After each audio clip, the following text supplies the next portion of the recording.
Ngapunten Gus, di kesempatan malam ini kemarin-kemarin kami dihubungi Mbak Wulan. Iya. Mbak Wulan Yang bilang, IMP.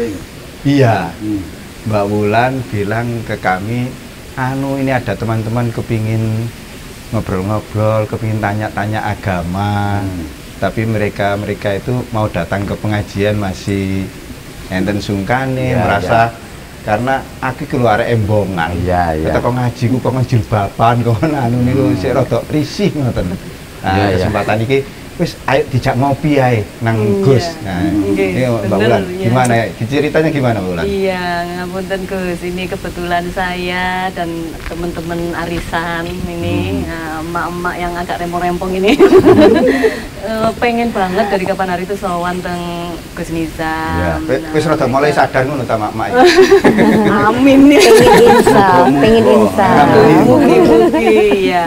Mereka ini ingin sekali menimba ilmu tentang pemahaman seputar bagaimana sih kita menjadi seorang muslimah. Iya, iya.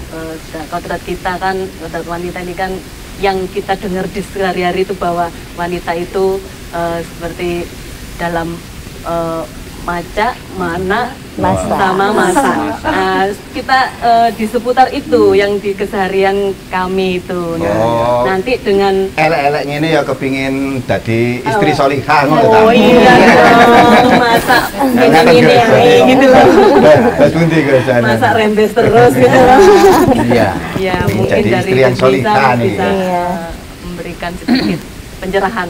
Justru bagi emak-emak yang rempong itu apa sih rempong? Rempong itu pokoknya rebyek, rembes dan Yang ya ngerti. seperti itulah. Rame. Semakin rempong, semakin berpeluang besar. Alhamdulillah. Oh, jajan Peluang bisa. untuk apa ini? Berpeluang untuk menjadi lebih baik. Oh. Yang rempong biasanya suka kepo, suka kepo, ingin ya. tahu ya. Manusiawi itu yang harus dilawan. Falsafahnya yang saya maksud, apalagi kalau masuknya itu lewat pintu tasawuf, masuk Islamnya, maksudnya bukan masuk Islam masuk pendalaman Islamnya itu kalau lewat pintu tasawuf justru semakin rempong, semakin nakal dulunya, semakin berpeluang lebih cepat untuk menjadi kupu-kupu ilahi. Ngapun kan Gus. Kalau tasawuf niku napa? Niki anu. Nggih tasik awam. Ilmu tasawuf itu ilmu yang menjelaskan tentang ahwalun nafsi, tentang keadaan kejiwaan seseorang, keadaan batin atau isi hati seseorang. Di mana ada dua, adalah ahwal mardiyah dan ahwal ghair mardiyah. Keadaan batin yang diridhoi Tuhan, ada yang keadaan batin yang tidak diridhoi Tuhan. Yang diridhoi rasanya manis, seger, menjadikan hati tenang, damai, sukacita dan seterusnya. Yang positif-positif, yang satunya ya kebalikannya. Seperti ulat ngepompong 10 hari, kemudian berubah menjadi kupu-kupu. Itu ayat bagi siapa saja yang merasa sebagai pendosa atau pengkhianat atau label-label yang tidak baik lah. Kalau masuk serius pendalaman ke Islam melalui pintu tasawuf, justru lebih berpeluang besar dan cepat jadi daripada yang sedikit dosanya atau yang sedikit nakalnya. Berarti harus nakal dulu gitu. Bukan gitu berarti ya. begitu. Mbak-mbak, ibu-ibu ini dengan mau datang ke sini aja sudah sadar kalau mereka itu ulat gitu, Mas. Artinya Merasa Iya. buruk Ya, Tidak kenapa ada kata kemauan. Mbak Nana ada nih, kemauan iya. Ya, karena untuk lebih baik. kita ini sudah merasa buruk, makanya kepingin belajar lebih Iya. banyak bagaimana Semakin memperbaiki merasa diri. buruk, merasa rusak. Makin baik. Kalau sudah muncul kesadarannya, pasti semakin kuat dan ingin cepat berubah. Kebalikan buruk baik, kebalikan rusak ya terbina atau terbangun. Fondasi keyakinan, fondasi keimanan, dan kebajikan dan seterusnya. Apun tentu Nih, kondisi batin yang diridhoi dan tidak diridhoi itu konkretnya seperti apa? Karena sepemahaman saya kan batin saya sendiri. ya, Kenapa saya perlu ridho? Kan saya mau merasakan apa saja kan ya sesuai dengan apa yang mau saya rasakan. iya betul. Memang bagi yang merasa makhluk, kalau tidak merasa makhluk ya sakarepe. Bagi yang merasa diciptakan, makhluk itu diciptakan, kholik menciptakan. Mbak Nana merasa makhluk apa merasa kholik? Lah ya, berarti ya harus sakarepe kholik. Merasa ada yang punya apa punya sendiri? Sebenarnya merasa ada yang punya. Kok adik sebenarnya itu salahnya di mana? Ada yang punya. Terus ini Gus, kita ini kan yang terdekat, para wanita, istri ini kan punyaan suami Gus. Iya, Sejauh mana kita melangkah untuk keluar dari tadi itu tempat tidur, dapur dan sumur untuk mencari pemahaman tentang agama itu.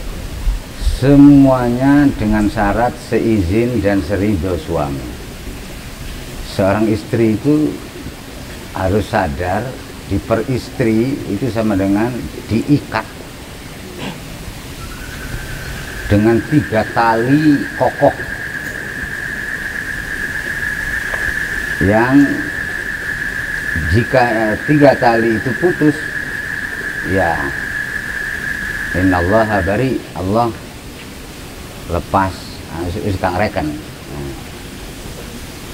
Jadi apa-apanya istri itu dalam Islam itu syaratnya harus seizin dan seridho suami.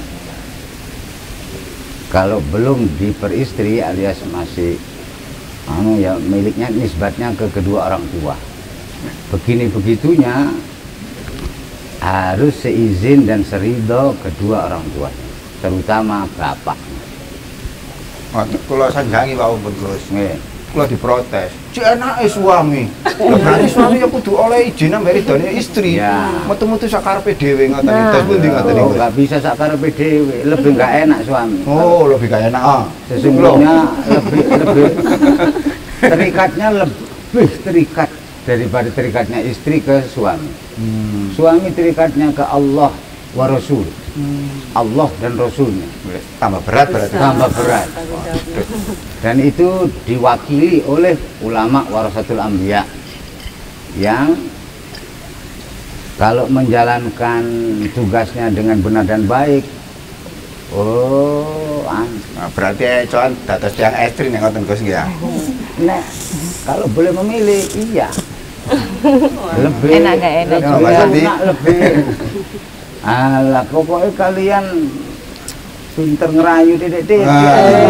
Harus mau Karena terakhir. ulama warasatul anbiya itu nggak bisa dirayu. Maksudnya ya bisa tapi harus ngerayu sing diemoni. Nek ngerayu syukur ngerayu, wah bahaya tambah. Berarti ketika kita menimba ilmu di jalan Allah itu, tetapi ada halangan dari suami, itu artinya kita rayuannya kurang maut mungkin. Iya. Atau Pakai jurus maut. banyak kemungkinan yang sering itu rasa percaya suami ke kalian itu masih Kurang. iya, Kurang intinya itu. 100%. Nah, kenapa begitu? Ya kalian sendiri yang tahu, yang lebih tahu. masih dicurigai. Iya, masih dicurigai. Maaf Gus, Bagus. kalau untuk apa wanita kan biasanya identik dengan ingin cantik gitu. Kalau kodratnya wanita kan ingin cantik. Ojo seperti sampai itu. gak ingin. Kalau berdasarkan apa di tasawuf itu apa boleh atau harus atau Dandan. bagaimana seorang Berhias. wanita itu Harus. harus Berhias. berhias Iya, apa? harus. Ini Gus, saya juga mau Namun, nanya. namun cantik yang dimaksud kalau tasawuf selalu cantik dalam Nah, diri. Dalam Untuk ya, itu. Inner beauty. inner beauty ya. Ini Gus mau nanya. Akhlak, sifat, karakter, Oke. kecerdasan, ketangkasan, kreativitas, inovasi, pokoknya sing Jadi yang menyenangkan gitu ya. menyenangkan suami lah, jadikan suami bangga lah. Nah itu Gus mau nanya, kan suami itu kadang ada suka yang istilahnya istrinya dandan, ada yang iya, ada yang iya. suami suka enggak Nggak dandan. Nah itu Dandan gimana dengan menyikapinya? istrinya. Gus? Enggak perlu disikapi itu, ya diikuti. Diikuti aja Oh, ya. iya. Ya kalau kebetulan dapat suami yang suka enggak dandan, ya jangan dandan. Ya itu yang kadang membuat para wanita itu berlawanan dengan Berlawanan apa kadang. itu Kita suka dandan, kadang suami kita enggak suka dandan. Nah itu Gus. Sosialisasi kekuatan Berarti enggak pede juga. Kadang kan tuntutan, kadang kita kadang Tuntutan. arisan, ketemu teman-teman, harus sosialitas.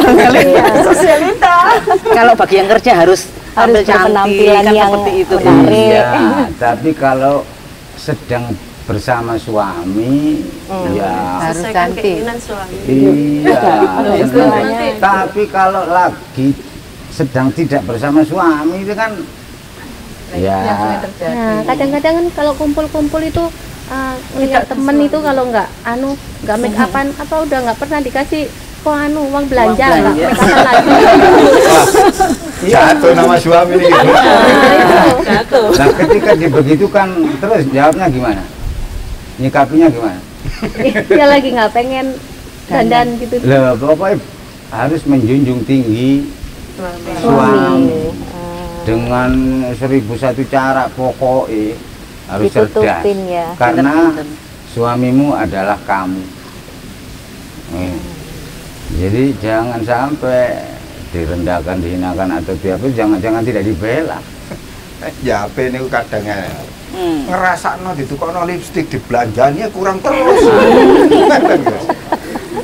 Itu yang sering kan, kalau yakin setiap kata atau setiap kalimat yang keluar dari lisan kita ini akan sampai ke telinga orang yang kita bicarakan, baik buruk Iya. akan sampai. Angin yang membawa kabar ini kayak lagu-lagu ini kok. Lalu kembali lagi tadi yang tentang karep itu terus gimana kita tahu apa yang kita kerjakan itu sesuai dengan karep Gusti Allah atau tidak? Ya harus ngaji dulu, memang harus mengetahui mana halal mana haram dari sisi fikih, dari sisi tasawuf, mana yang diridhoi mana yang tidak diridhoi. Ini sudah dipaparkan jelas sekali di Al-Quran, hadis, ijma' qiyas. Dan sesungguhnya setelah hati tenang, ini pun ya otomatis akan diberitahu lah oleh Allah mana yang diridhoi mana yang tidak kalau soal itu. Dan kalau yang belum tahu, benar-benar belum tahu, dimaafkan oleh Tuhan.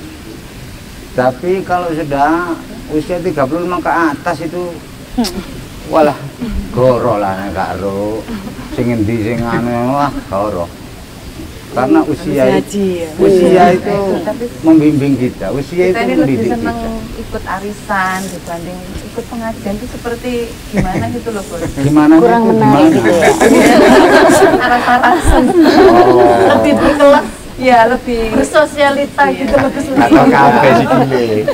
Ya memang begini loh. Nggak eksis. nggak eksis. Selama masih manusia yang kita jadikan acuan penilaian atau pandangan, ya selama itu jauh dari ridho Tuhan. Maksudnya gak enak ambek tonggo, gak enak ambek konco, gak enak ambek sosialita, ya rusak kalau itu ya pegangannya. Nah, untuk menghilangkan gak enak nih, soalnya kuat gak enak ini. Iya, ya itu makanya Biar kita punya semangat untuk rasanya jadinya ya Haji. sepet ya perih ya gak enak itu ngelumpuk. Kan kami Coba dirubah. Yang selama ini orang ini dirubah Rabbun Nas, Tuhan manusia, Allah kalau umat Islam. Gak enak sama Allah lan Rasulullah, gak enak sama Tuhan semesta, gak enak sama Sang Pencipta. Dirubah politik ini sudah beda. Ini nanti seperti kayak nggak ngereken sekelilingnya. Bukan berarti begitu, bukan berarti begitu. Harus enak semua ya. Apa yang baik, apa yang dilihat baik oleh mayoritas manusia, apa yang dipandang baik oleh mayoritas manusia, itu dipandang baik oleh Tuhan manusia. ini